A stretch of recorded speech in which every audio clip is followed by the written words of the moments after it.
ইরানে যুক্তরাষ্ট্র ইসরায়েলের সামরিক হামলার পরপরই মধ্যপ্রাচ্য জুড়ে অস্থির পরিস্থিতি বিরাজ করছে। এমন অবস্থায় মধ্যপ্রাচ্যের দেশগুলো তাদের আকাশ সীমানা বন্ধ করে দিয়েছে।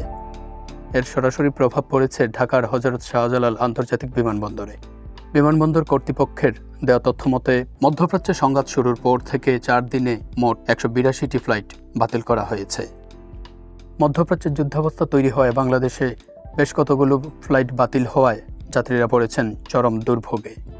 হযরত শাহজালাল আন্তর্জাতিক বিমানবন্দরের নির্বাহী পরিচালক গ্রুপ ক্যাপ্টেন এস.এম. রাগিব সংবাদ মাধ্যমকে জানান, 4 দিনে মোট 182টি ফ্লাইট বাতিল করা হয়েছে।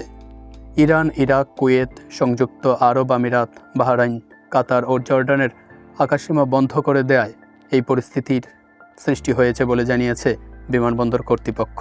প্রবাসী কল্যাণ ও বৈদেশিক কর্মসংস্থান মন্ত্রণালয় বলেছে, মধ্যপ্রাচ্যে উদ্ভূত পরিস্থিতির কারণে কিছু ফ্লাইট বাতিল হওয়ায় যাত্রীদের অপ্রত্যাশিত অসুবিধার সৃষ্টি হয়েছে।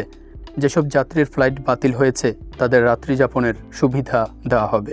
তবে যাত্রীদের অনেকে বলছেন, ফ্লাইট কখন ছাড়বে এই তথ্য যথাসময়ে পাবেন কিনা সেই বিভ্রান্তির কারণে তারা বিমানবন্দরের টার্মিনালেই অবস্থান করছেন।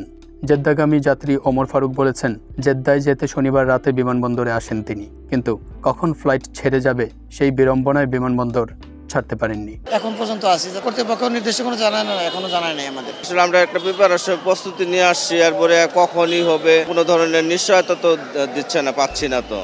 বেসামরিক বিমান পরিবহন মন্ত্রী প্রতিমন্ত্রী বিমানবন্দর পরিদর্শন করেছেন, তাতেও যাত্রীদের ভোগান্তি কমছে না।